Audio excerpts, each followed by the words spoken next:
We're going to get to some investment deals. Today, we are going to cover a really neat investment component, and we are going to cover the DSCR loan. Cody, tell me what a DSCR loan is. What does DSCR stand for? Right. So it's debt service credit ratio. Okay. It means nothing. It means nothing. You're like, okay, Cody, that really didn't help. I want you to think about it like this. Yeah. Specifically investment property that you're not going to live in full time. The appraiser will go out and actually look at comps for either long-term rental or short-term rental rate. It may be worth $500 in a traditional, but it may be cash flowing $6,000 a month, and your note is going to be $4,500. Should qualify for a DSCR loan. In a DSCR scenario, you're telling me the monthly potential income is what qualifies the mortgage, not your income. That's correct. Yeah.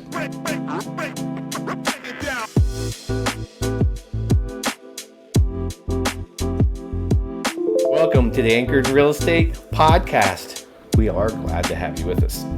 In our show, we cover all things home and real estate, and we provide expert advice in the world of home ownership. And today, a little bit of investing. Investing, that's right. I am Johnny Dugan. I am always joined by my co-host, the anchorman himself, Cody Chembars, aka my broker. Oh man, flashing the ring. Cody's a longtime licensed agent and realtor here in Georgia, and most importantly, he is the broker of Anchor Real Estate Advisors. He's my BA broker. More info on Cody can be found on his socials. That's at Anchorman86 on the Facebook and at Cody Chembars on the Instas. Again, I'm Johnny Dugan. I too am a licensed real estate agent and realtor here in Georgia. More on me can be found on my socials at Mountain Mansions GA on Facebook and Instagram. We are genuinely thrilled to have you with us here for this episode. Now, this is kind of a new. We've done a lot of homeowner stuff, a lot of buy and sell stuff. We're going to get to some investment deals. You and I are both investors to a degree. Yep. The show is sponsored by Anchor Real Estate Advisors. For more information about us and our brokerage, you can check us out on our socials at Anchor Home Advisors on Facebook, or just Google it. Let's Google it. Just Google him, Google me, Google the brokerage. You're going to find us. Oh, yeah. But that's the direct line, if you will. Yeah. So today we are going to cover a really neat investment component, and it happens to be about lending in particular, and we are going to cover the DSCR loan. Yes. And so let's jump into it. Cody, tell me what a DSCR loan is. Yeah. So we're gonna basically compare. We're gonna do a cost analysis of what a DSCR loan, the benefits versus like a conventional investment type loan. And I think before we hop in, and as we did our intro early on in our podcast, you were an investor, right? And you were a real estate investor. You're still a real estate investor. I've been a real estate investor. I actually started full time in real estate working with an investor. So I'm very familiar with investing in real estate. I've had multitude of investors throughout my real estate career, and still, we're working on a project right now in Dahlonega. So I think this is relevant, right? This is a topic where, some people, and as we've been covering in our podcast, some people have a ton of equity in their home, right? And they don't know what tools they could potentially use to help grow their money, right? And I think at the end of the day, money can be used to make more money. Yeah. And we're not talking about lining our pockets. I'm not driving a Maserati or a Bugatti, Johnny, I drive a 2015 Chevy. I was going to say 2015 Chevy. I got a 2019. I got a 2005 truck out in the parking lot. Yeah.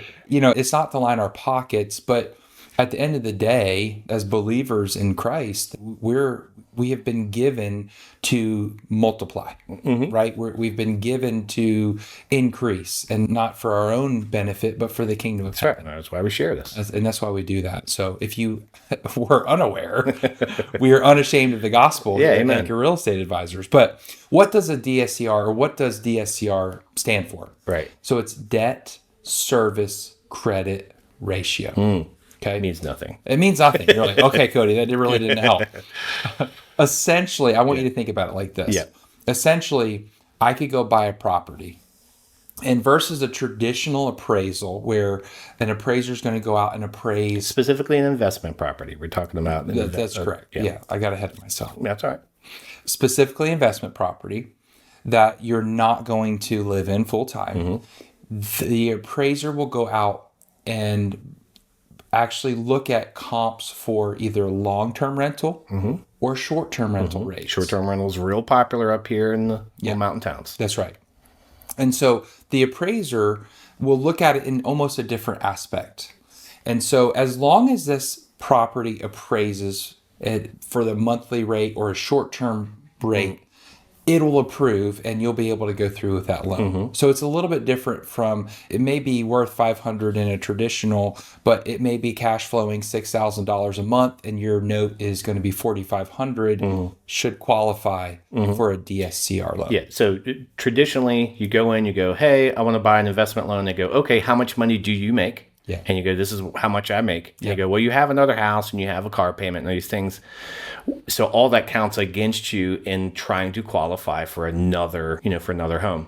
In a DSCR scenario, you're telling me the monthly potential income is what qualifies the mortgage, not your income. That's correct. Yeah. That's correct. And so we've got this comparison breakdown. And here's what we're going to do, because it's prepared. If you want a copy of this, if you're watching this and you're like, man, I really want to get into real estate investing, drop us a message, drop us a comment in the comment section of this video, and we'll be happy to send you over our little cheat sheet. Or if you want to schedule a consultation with either myself or Johnny to talk about what your investment options are, we'd love that as well. There you go. So let's hop into the comparison. Yes. Right. The only other loan program that I know of that we could potentially do a second home would be that conventional, right? So for the purpose of this episode, we're going to compare the DSCR loan versus a Fannie Freddie conventional investment loan. Conventional, aka Traditional. Yeah. Yeah. Okay. Yep. All right, go for it. So which one are you doing?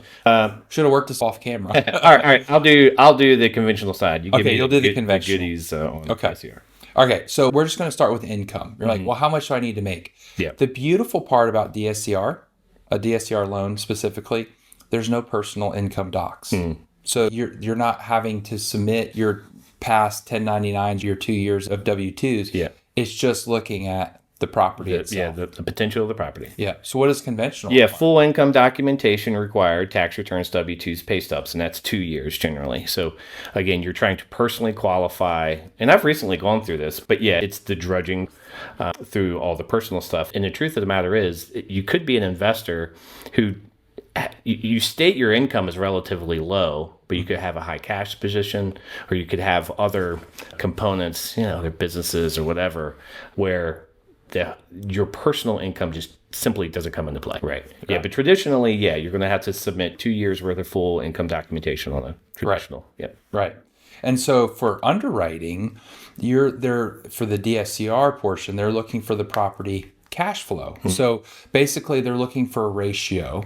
They really don't want break even. Right. So meaning if that property will rent for $4,000 a month and your mortgage payment is $4,000 a month, they really don't want to do that. So really they're looking for a 1.0 to a 1.25 return. Yeah, that's right. So that's what they focus on. So if it pays out $4,000 a month, they won't want the mortgage payment more than $3,000 a month. Roughly. Ish. Yeah. On the conventional side, borrows DTI, which is your debt to income ratio, typically 45%. So that's taking your full income and then pulling out what you make in payments towards debt. So that's your mortgage and your car payment and your credit cards, etc. And then, so again, it's completely tying in your personal income element to it. And you have to, with your mortgage payment, with the second mortgage payment of the second home you're trying to buy, your total DTI has to be below 45%. Correct. Which it's tough. That's kind of tough. It would be tough. Yeah. I mean, unless you've got a paid for home or you don't have car payment, which, I feel like a lot of people don't have car payments. Yeah. But I think more do. That's going to be very tough to be able to, do a second home or a vacation home and keep that Yeah. debt to income level. Yeah.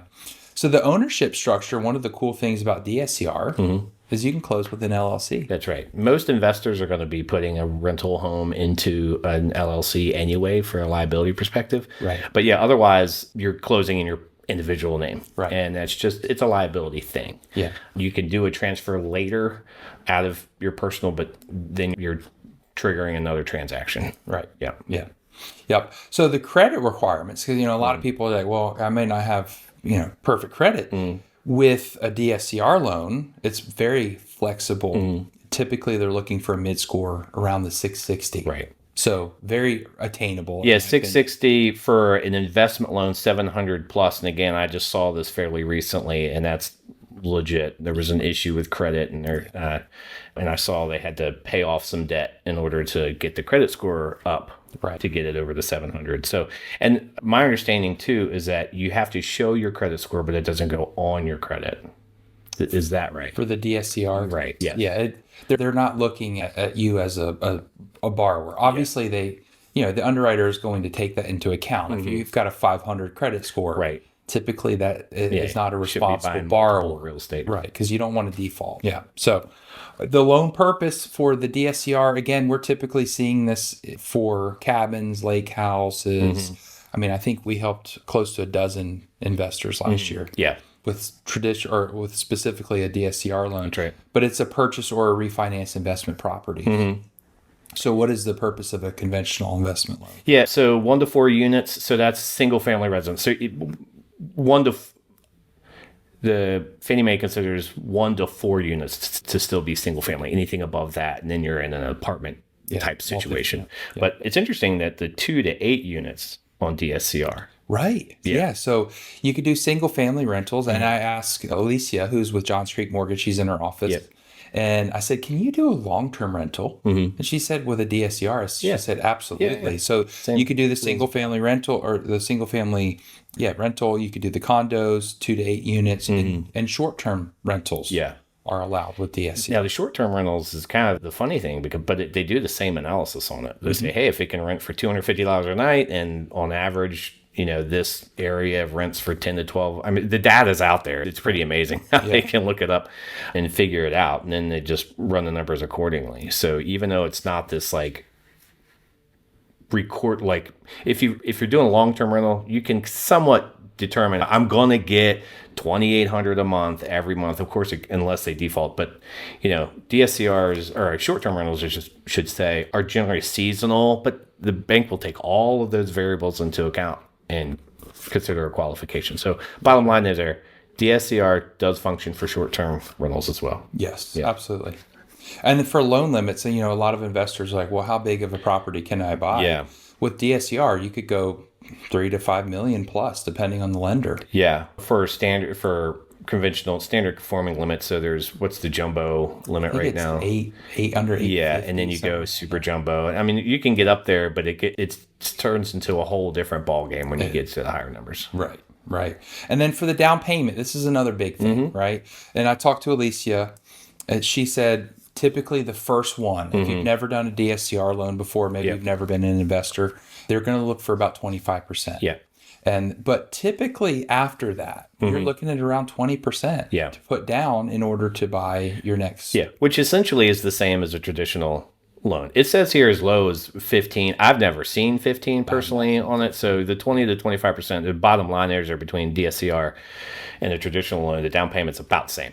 So it's not like, I got to put down 45% to get the DSCR benefit. No, they're about the same, 20 to 25%. Right. Yeah. Right. And then for your cash reserves, they're typically looking for several months. So again, and we could bring in a personal element here. We helped an investor in 23. They bought a lake house on Lake Lanier in Haw County. It was never been on the rental platform. So it wasn't on Airbnb or VRBO. And one of our agents was able to walk him through that whole process, get it on those short-term rental sites. And now it is a producing short-term rental on Lake Lanier. And so, You may not get that right out of the gate though. So they're going to be looking at having some cash reserves. So if that, if they're looking for several months. The cash reserves is the reserves in your account that can pay the monthly mortgage for a certain number of months. Correct. So standard, what I've seen is 3 to 6 months. This says 6 to 12. But yeah, I mean, you could just assume that if you're going to buy an investment home, the bank is, when they close, they're going to want you to have 6 months ish of reserves to be able to pay the mortgage.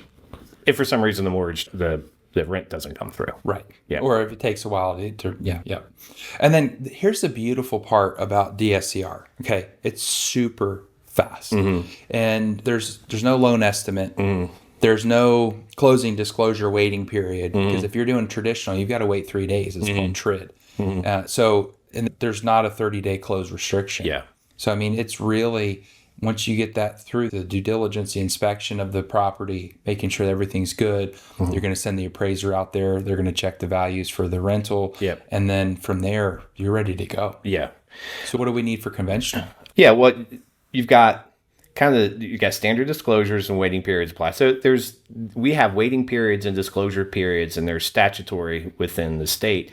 And it just requires you to get your paperwork and then wait a certain amount of time before signing contracts. Yes. So that's the best way to put it. And so oftentimes investors want to move quickly because I'm moving money from here to there, or it's tax season. We see it all the time. Or if you're doing like a 1032 exchange or something, those are time restricted.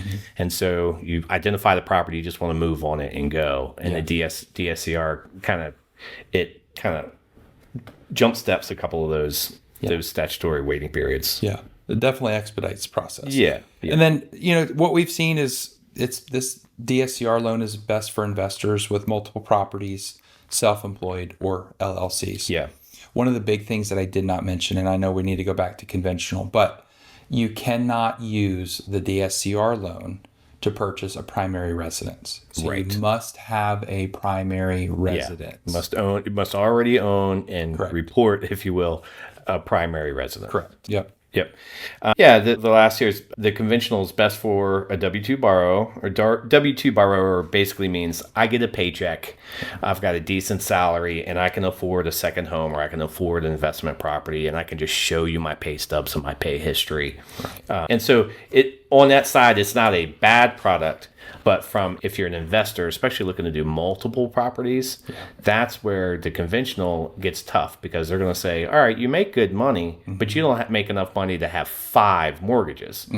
So eventually, either you need a lot more cash flow from your investments, or you have this DSCR product that way it doesn't stay on your personal debt to income. Right. The house qualifies for itself. And then I call it self-licking ice cream cone. It just kind of, the cash flow comes in, and then the most importantly, it qualifies itself without involving your personal stuff. And and this makes a lot of sense to us, and again, been through this recently. If you own your own business and you have an income, let's just be real, you're trying to get your income as low as possible so you can pay as little taxes as possible. So you write off as much as possible, right? You try to get your stated income, or your calculated income, your net income, as low as possible. And then next year you go, but I want to buy this investment property. Well, you hardly made anything last year. Well, on paper, I kind of hardly made anything. Right. And that's a lot of investors out there. They own a couple businesses, and they usually one to write off another. And so they show a low income. I mean, as a business owner, ultimately, you're usually pulling strings to show as little income as you possibly can. Right. Yeah. But the DSCR loan doesn't care. Correct. It doesn't care if you could have done a group, your business could be booming, but your personal income only shows $35,000. Right. And you go, well, I know, but that's on paper because I bought equipment, whatever. But the DSCR loan just doesn't take any of that into account. Right. So if you've got enough for the down payment, that's the key, and the property can show its worth from a rental perspective, it falls right into a DSCR loan. That's it. Without a doubt. That's it. And it's not, and this isn't, by the way, this isn't something squirrely. This is a well flushed out product out there. And by the way, we're also not lenders. Yes. We're simply putting it out there that from an investor perspective, one, we're intimately familiar with the DSCR and how it all works. But we just also recognize that as a product, it's fantastic. And also, where we are, there's a lot of the short-term rentals here. Right. We've got a big, huge lake here that's got tons of rentals, and we're real close to the mountain towns of Dahlonega, Helen, Blue Ridge, LJ. We see these rental cabins, short-term rentals all the time. And these are a fantastic product. Yeah. This is a fantastic purchase option for those properties. Right. So if you're watching, you're like, hey, I want a cabin in the North Georgia mountains. You've got two people that are highly versed with not only the loan portion of it, right? And we would direct you to Alicia or Brian with Johns Creek Mortgage, but we know where would be a good return on your investment, right?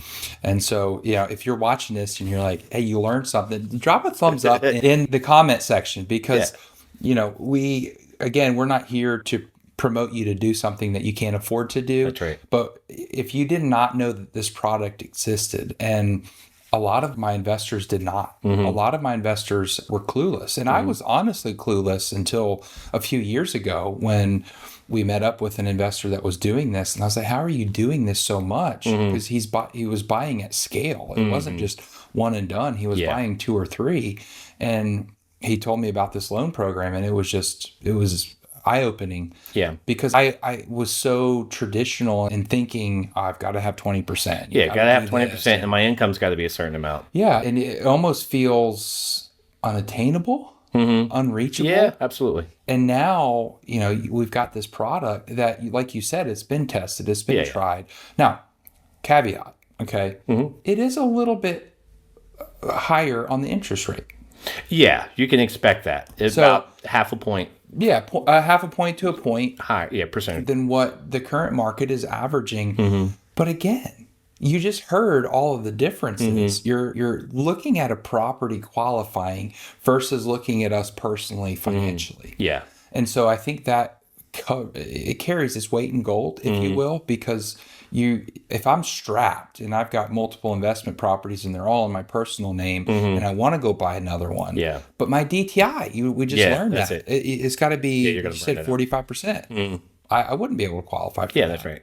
But now I have this product, I can go out, maybe paying a little bit more, but pass through, right? Like, okay, raise the rent just a little bit if it'll support it. So, but yes, the goal of this episode was just to provide you with another perspective, another option outside of the box that is still a good product that we have had success with our investors. Yeah, that's right. So investors, hope you like it. Like and subscribe. I'll even throw a please in there. But this is stuff that we're doing. We're doing this live. I'm building a house right now in Blue Ridge, Georgia. So we're living it and loving it. God bless. Like and subscribe. If I didn't say it before, we'll see you in the next episode.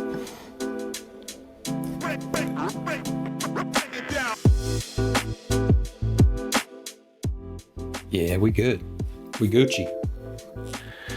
Gucci in these streets. Gucci in these streets. I said something to Elise the other day. She's like, what's a good thing about hiring a local realtor? And I was like, we know these streets. I really meant like roads. Yeah. Like, hey, we know how to get around, but we know these streets. We in these streets. We in these streets, play. That's right.